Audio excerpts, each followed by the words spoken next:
Yeah, absolutely. And you go out to dinner and you see couples sitting at a table and they're not talking to each Having other, dates right? with their phones. They're sending each other reels on Instagram while they're sitting across the table from one another. And so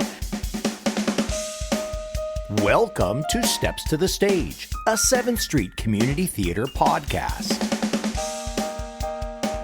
Hey, theater friends, welcome to Steps to the Stage, where we talk to the community theater professionals you know and love. My name is Kirk Lane, and I'm going to be your host today.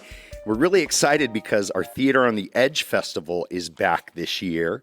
We're going to have 2 productions this year as opposed to 3 that we normally have, but we'll get into that a little bit. Right now, today, we're really excited. We're going to be talking about The Dead Man's Cell Phone, which is a production that first premiered in Washington, D.C. Back in June of 2007. It is written by Sarah Ruhl, and we're going to learn a little bit more because today we have Melissa Bassard, our director. We also have Lori Deards, and we have Mark Agars. Did I pronounce your last name right? Agars. Agars. It's a good thing I've only known you for about 3 or 4 years. All right. And then I have a new friend, Saverio Guccione, who we just met today, and this is his first time on the podcast, and we're so excited to have him on. Welcome. thank you. Thank you. Thank you. So I'm just going to read this little thing that says, Dead Man's Cell Phone is a play by Sarah Ruhl.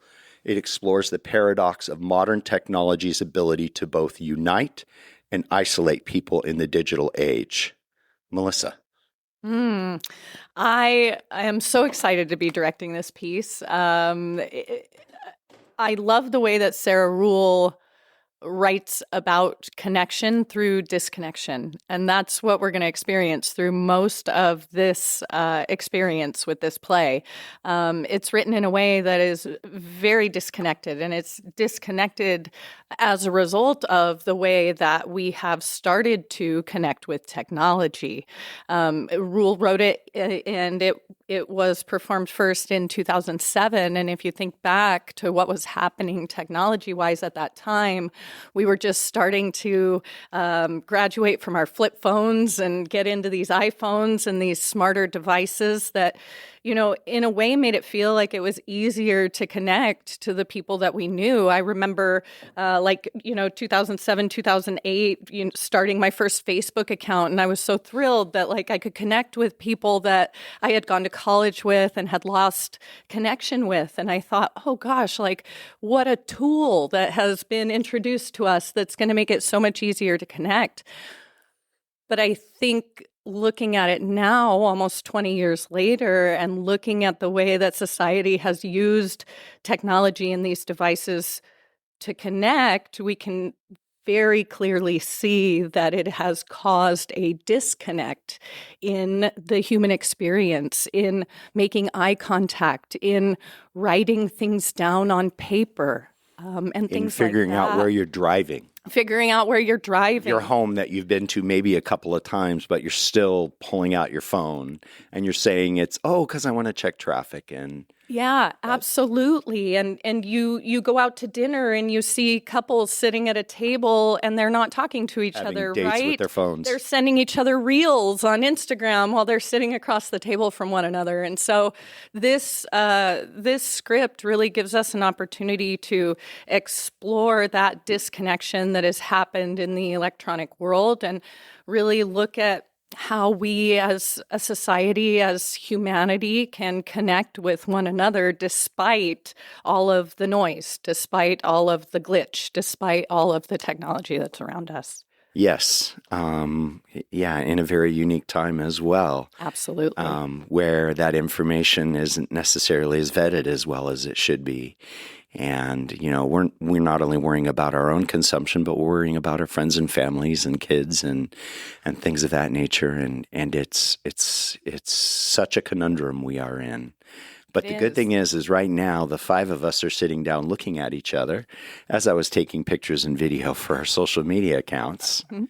But we have those connections, and we have friends that we've known each other for a while and just recently, but have got to know each other. And, we break bread on some Saturday mornings and get to experience that. And then a brand new friend here, and we're talking about this experience. Well, I'm glad that You have a great perspective of this, which I think is helpful for the director to be able to lead its cast and the audience along this journey for what we love every year, having these festivals and really trying different themes and different things that don't normally get on our stage. So, Lori, goodness gracious, it's so amazing to see your smiling face. And I would just love to hear about your journey through Dead Man's Cell Phone. Hi, Kirk. Thank you so much. I'm so happy to see your smiling face. It's been a little too long. Been too long. Yeah, I agree. Hi, my name is Lori Deards, and I played Jean in Dead Man's Cell Phone. At the start of the play, Jean is sitting in a cafe writing a thank you note, which nobody but me knows because it's entirely in my head. The man at the table next to her has quietly passed away. His phone rings, and she chooses to answer it. And the rest of the play is just kind of a journey through her trying to figure out how to help connect him better to his family and friends and preserve his memory in a particular way. And it takes that idea of connection beyond, I think, just the phone and into the idea of like, how do we allow technology to alter our ideas about ourselves? How does that help us document, preserve, or maybe modify our belief systems? How close does it let us get to our core values, to the people around us, but also to the possibilities around us, and what level of permanence exists in all of that? So it's been a really interesting journey for me because I love the way that Sarah Ruhl wrote this piece. It is on the surface very disconnected, but there are themes that carry you throughout the story that are really tangible and really relatable and very, very deeply human, which, to Melissa's point about the human experience, it brings you kind of closer to and further from that idea of not just how does technology allow us to connect to each other, but how does it allow us to stay involved in our own lives, our own hearts, and our own minds. Well, having some history with you and hearing your immediate reflection on it, and having recently really becoming closer with Melissa, I think we're in pretty good hands. I think we're in really good hands. And then I get a little nervous and I look over at my friend Mark and go, see, this is a gentleman that we see on some Saturdays, and we try and, have some discussions, solve some of the world's problems, probably create more problems that are needed. But certainly. What I love, Mark is part of this breakfast bunch we'll call them theater dads, theater people. And your journey has been somewhat recent. Last year, I think, might have been one of your first productions. My very first. Yeah, and then and some pretty challenging ones, Little Shop of Horrors, and jumped into a show that was it was a musical, right? Yeah. So it was singing, dancing, and learning how to act all at the same time. Yeah. So tell us about Dead Man's Cell Phone. Yeah, so this is. I'm really excited for me personally, as you say. This is new. This is my third show, and it's really the first, I guess, character development that I've had to do. So it's exciting. My character is Dwight.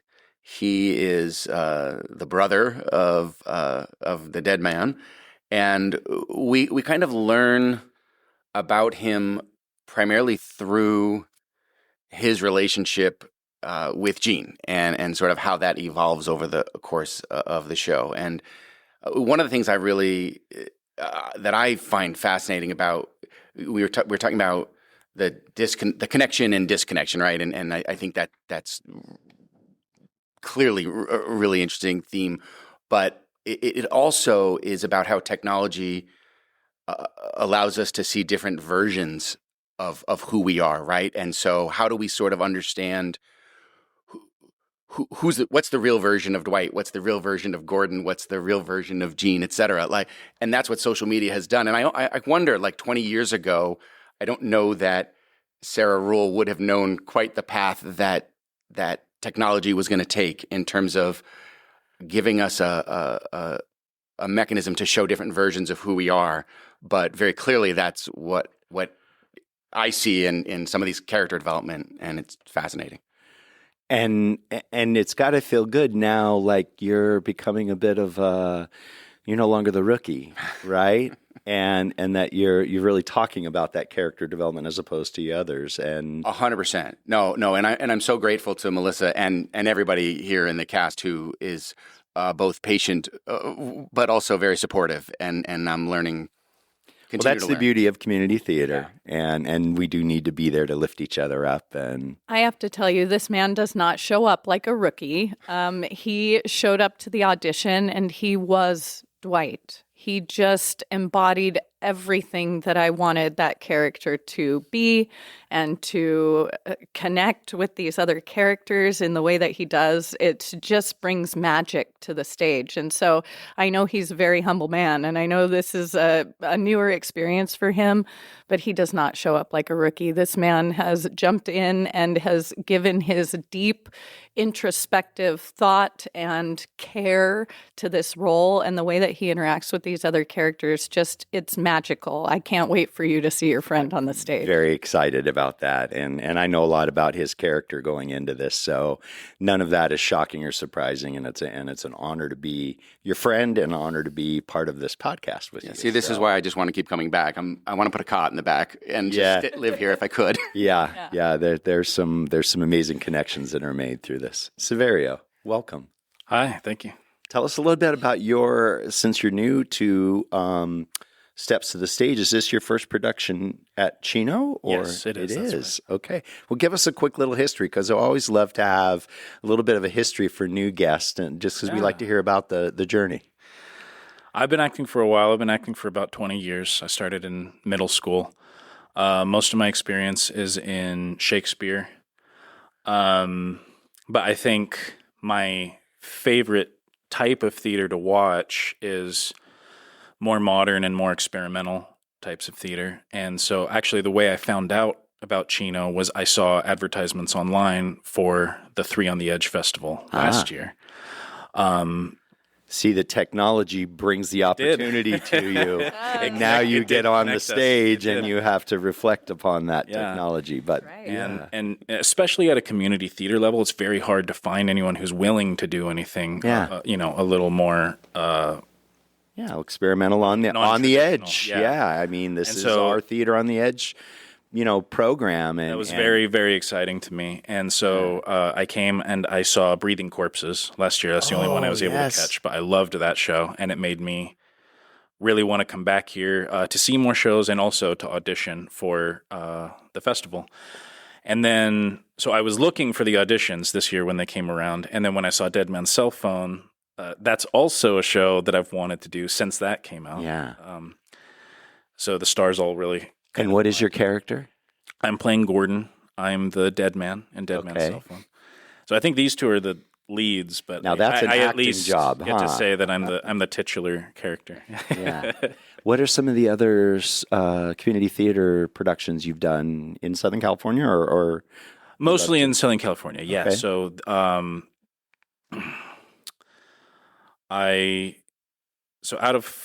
after high school, I did a lot in high school, and then after high school, I mostly worked at Shakespeare in the Vines in Temecula. That was where I grew up. Okay.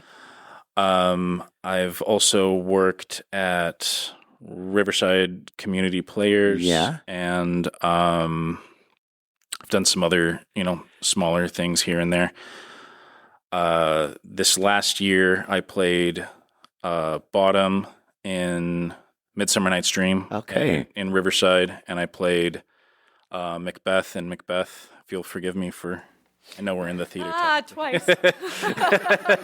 we will all do our penance afterwards. When you're invoking the name, when you're actually speaking of the play, that's okay, though, right? I think the rule is you have to be in the production. Boy. So I think I messed up. We'll run around the theater after we're leave, done here. Yeah. Okay. All right. Well, thank you for sharing, albeit whether it was, luck, any luck, good luck, bad luck, all that other good stuff. But thank you so much for sharing your journey with us. And it's important for us to know that you've had a long history, and welcome to 7th Street Theater Stage, and welcome to Chino. Glad to be here. And we're glad you're a part of this. Melissa, Mark brought up a great point about when Sarah was writing this and not really knowing what's happened since now and then. So I have to imagine that might have maybe been an impactful thought for you as you go through this, or maybe not at all. Maybe you. I'll be quiet and I'll let you talk. You know, it was because when approaching this script, I had a choice of whether to approach it from a period of 2007 to 2009 when she was actually creating and workshopping and putting this piece in front of people, or whether I felt like I wanted to bring it to present time. And the more I thought about that, the more I thought about that evolution of technology and to all of their brilliant points, the way we're able to present ourselves in this positive light and nobody ever knows the negative of anything, right? Combined with the way that we think that sending a DM is the same as going out to breakfast and connecting with each other in person. And so I thought it was more relevant to bring it to today and that it would touch more people in that way because they'd be able to more easily connect with it because it's something that we're experiencing right now.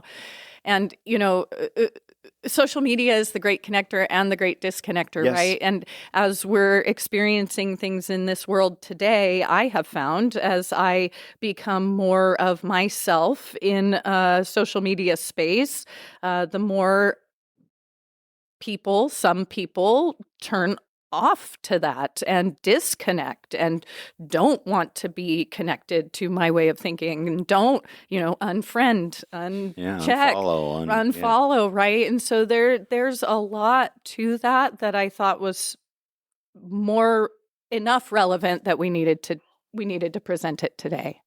Yeah. I'd like to hear a little bit more about some of the other characters, Lori, that are here and some of the other cast members. The other characters and the other cast members? Yeah. Okay, well, the other characters in the story are people who were in Gordon's life when he was alive, primarily his family. So Mark mentioned that he's playing Dwight, Gordon's brother, and we also have Samantha Armenta playing Hermia, his wife, and Gordon's wife, not Dwight's wife. It's important to note Dwight is not married. That hurt a little. And Gordon's mother, portrayed by the legendary, the iconic, the fantastic Cindy East. Selfishly, I am just absolutely thrilled and a little bit awestruck to find myself standing next to Cindy on a stage because I've known her literally my whole entire life. She loves to tell people stories about like rocking me to sleep backstage when I was a baby and she was doing plays with my parents.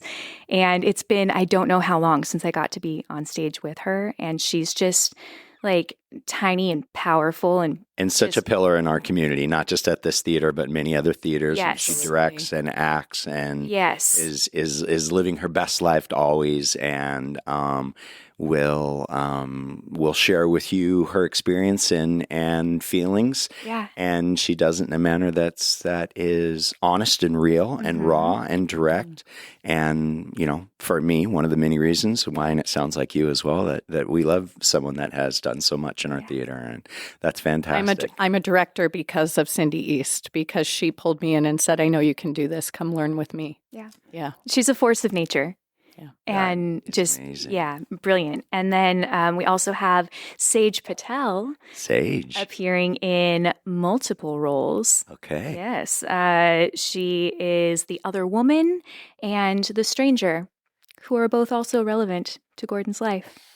I love that. Surrounded by greatness, honestly. Yeah, it sounds like it. Mark, now that you've been in a couple of productions on this theater, why don't you talk a little bit about the set that you guys are utilizing and how that is the same, different, or direction, or? Well, it's interesting. I mean, because for the festival, it's simplified, right? Okay. So there's actually it's a very subtle and simple set, and so it really is about the people, right? And working off of each other. And coming from the productions that you've been on that are very set heavy and prop heavy. Yeah, Little Shop was quite a... Yeah. Yes, it was. Right. Yeah. No, well, I mean, again, all of this is new to me, so I don't know how to separate it all, but I do I do like acting in the open space. Like I think forcing myself to sort of realize. You understand there's no distractions on stage. That's right. Yeah, you are the distraction. I cannot hide behind a flower pot. Yeah. Very true. And it's just a new challenge, but it's fun. Yeah, and that's the thing too that our audience has to realize is that you're sharing this stage with the other production, so it has to be something that works for both, so that you can tell your stories effectively. Yeah, we've worked together. Paige Polsine and I, the director of POTUS, have worked together to try as much as possible to streamline what we're using, so that we're not building a lot or having a lot of set that's cumbersome that's going to get in the way of telling our story. So I had a couple of tables built, and Paige is going to use the same tables.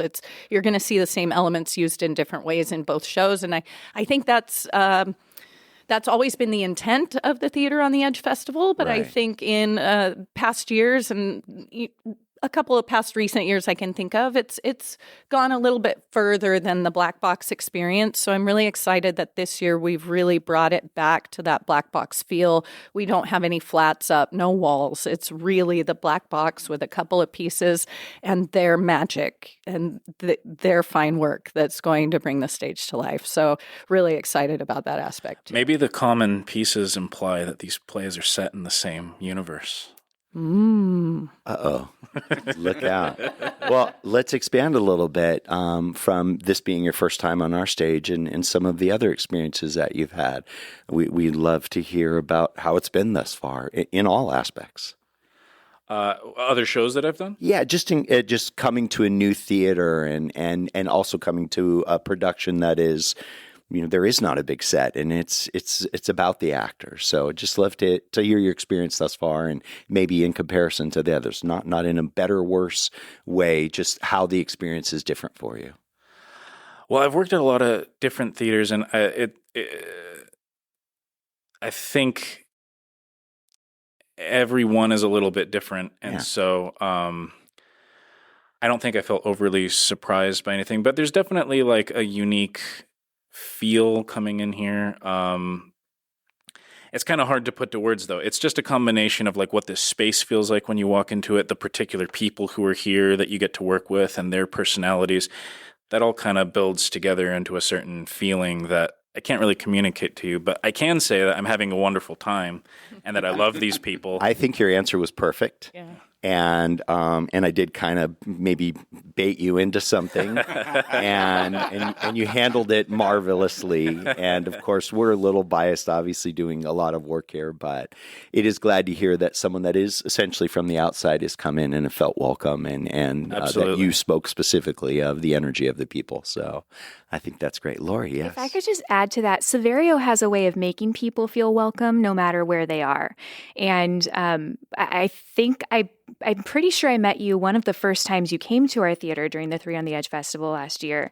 And just like the energy with which you entered the space and, opened yourself up to people and were open to receiving other people's attention and, I don't know, I guess I'd say like connection and maybe even friendship. I've been really lucky in that's the way that it's worked out for me, was really striking. But also when I've seen you in other spaces, you've gone out of your way to make sure that people know that you remember them and that they were important to you. And so getting to see the way that comes to life more steadily and solidly in this space, which I am really emotionally attached to, this theater's home for me, has been really neat. And just like it's a brilliant example of what community is supposed to be and what our little network of community theaters in this area can do for each other, the way that it can connect us. I think the sign that we have up on the wall, I think really embodies the theater, right? Mm-hmm. It's always welcome back, right? You're always welcome, but welcome back to that. And maybe it is your first time, but welcome back to that time of feeling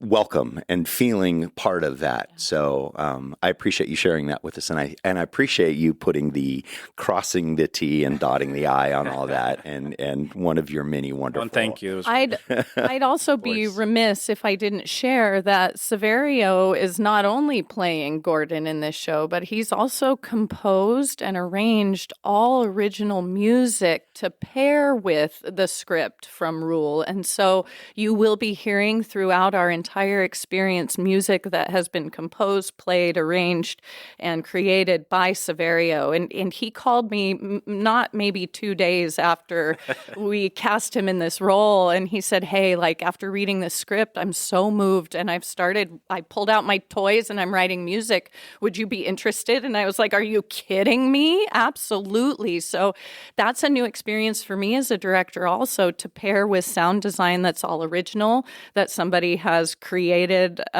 from the feelings that were evoked from reading this script. So the hair on my arm and the goose pimples literally came up as you were sharing that with me. yeah. Not only my love for theater, but I'm a musician as well, and actually have a gig tonight. And I heard this, and my whole being just went like, fellow musician. That's fantastic. That's just, and really that's the another beautiful thing about theater, that it can bring out in all of these wonderful skills that we have, right? And as I look at the people in front of me, not only do they act, but they directed, they've stage managed, they've ran the lights, they've ran the sound, they've run the front of house, they've embodied everything that community theater is about. And I think that adds to it. But just knowing that element on this particular production, how special that must be, right? And what a great opportunity for you. And thank you for coming right out and not being shy about it and asking up front. And wow. So if you needed any more reason to go get your tickets and come and see this particular production, that into and of itself should be something that motivates you. Let's talk a little bit more about some of the other, maybe lighting, costuming, and some of the other people involved. We'd love to hear. Absolutely. Our lighting designer is Kylie Reeves. She's one of the greats here in the booth at Chino. She's actually programming lights right now as we're doing this podcast. They will be run during the show by Nico Egars, so the son of Mark. Yay. Another special part of being here. Not only, do we get to do this thing with Mark, but his son gets to watch him do this thing and be a part of it. Sound design is very much being done by Saverio with a little bit of sound design by Sage Patel is our projection designer. The amazing projections that you'll see are all designed by her. I'll be running sound, and our stage manager is Paul Saldana. So we have a lot of Chino family involved with this production, and that feels really nice as well.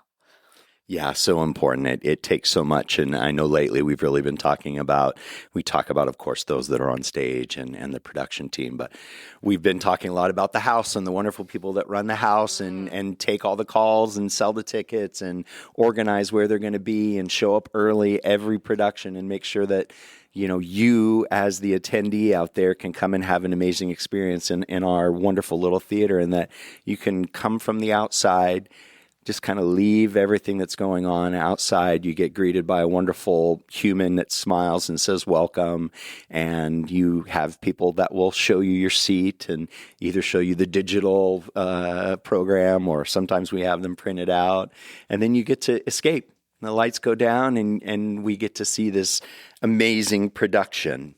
Yes, Lori. I heard you ask Melissa about all of the technical aspects of the production, and you mentioned set, and you mentioned costumes, and in all the credit that I heard her give to other folks, which is well-deserved, I didn't hear her mention herself. And so I just want to flag that that everyone has really pitched in a lot of different ways on this, but Melissa singularly has really stepped up and done a lot of just above and beyond heart first work to make sure that we are able to bring her vision to life, but also that we're able to look and feel like our best selves while doing it. And so the set that you see, the specialty pieces that were made directly from her vision and directly at her request. I have sat on the stage floor with her after rehearsal and watched her stain a table herself.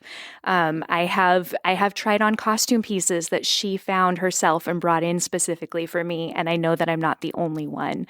So I very much appreciate her readiness and willingness to direct you toward the light in others, but I want to make sure and shine it on her as well, because she really has gone so far above and beyond as our director and as a member of this team and the leader of this team to make sure that we look and feel our best, which also leads me to, if I may just acknowledge the fact that Melissa really wanted to make sure that we had the right conditions for this. So another member of our team has been the intimacy and fight director that she brought in to work with us, Wendy.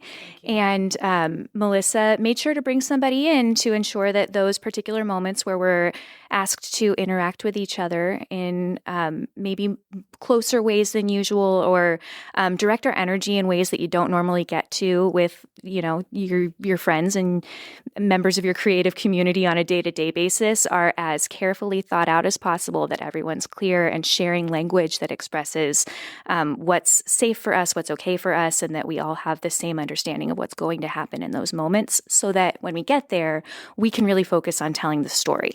And so I want to make sure and mention that as well. That's Wendy Johnson, and she's a member of our theater community as well. She's the director and founder of Full Circle Players, and I'm just so grateful that she volunteered her time to do that, because I feel like it's such an important part of telling a story authentically. When people have to have an intimate moment on stage, whether it's a touch or a kiss, that can get weird, right? And if it gets weird, it interrupts and disrupts the story, and it makes the actors feel uncomfortable, and you lose trust, and you can't make your best art when you're in those conditions. So I'm grateful to Wendy for being willing to volunteer her time and come and work with these guys.